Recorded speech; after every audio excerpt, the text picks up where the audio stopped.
Hello বন্ধুরা, সবাইকে আমার নমস্কার। আমি একটা নতুন রেসিপি নিয়ে আসছি আজকে। নতুন একটা তরকারি বানাচ্ছি, যেটা কাঁচা থাকলে তরকারি বানানো হয়, আর এটা পেকে গেলে আমরা ফলের মতো খাই। ওটার জন্য একটা পেস্ট করে নিয়েছি টমেটো দিয়ে, কাঁচা লঙ্কা, আদা দিয়ে। তারপরে এই ফোড়ন একটা দিয়ে দিলাম, 5 ফোড়ন দিয়ে,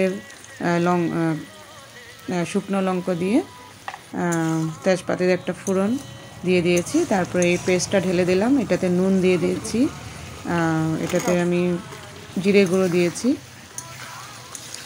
তারপরে হলুদ গুঁড়ো দিয়েছি, কাশ্মীরি লঙ্কা গুঁড়ো দিয়েছি। তারপরে আমি তো ঢেলে দিলাম। বলছিলাম যে এটা হলো কাঁঠালগুলো টুকরা টুকরা করে আমি সিদ্ধ করে নিয়েছিলাম। তারপর এবার পেস্টটা ঢেলে আমি এইভাবে সুন্দর করে ভেজে নিচ্ছি। একটু হালকা স্টিমে আমি ভেজে নেব। তারপর সামান্য একটু পরিমাণে গরম জল দিয়ে দিয়েছি।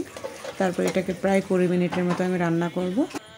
তারপরে দেখব এটাতে নুন হয়েছে কিনা, দেখব নুন। বাহ, কি মজা একটা, আমার তো ভীষণ প্রিয়। তারপর একটু গরম মশলা দিয়ে দিয়েছি, একটু ধনেপাতা দিয়ে দেবো। আহা হা হা, কী মজা হচ্ছে। তারপরে এটা হলো মজার একটা রেসিপি, এই সিজনে নতুন বেরিয়েছে, বাজারে সবাই পাবেন। এইভাবে রান্না করবেন। আমাদের এখন রসুন পেঁয়াজ চলছে না, ওই জন্য রসুন পেঁয়াজ দিই নি। রসুন পেঁয়াজ দিলে একটু বেশি টেস্ট হয়, কিন্তু যারা নিরামিষ খায় ওদের জন্য বিনা রসুন পেঁয়াজে আমি বানিয়েছি। নো অনিয়ন, নো গার্লিক দিয়ে বানিয়েছি।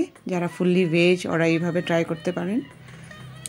তো এইভাবে আমি আমার রেসিপিটা, এইভাবে কাঁঠাল তরকারিটা বানিয়েছি। সবাই বলবেন কেমন হয়েছে। থ্যাংক ইউ সবাইকে, ভালো থাকুন, বাই।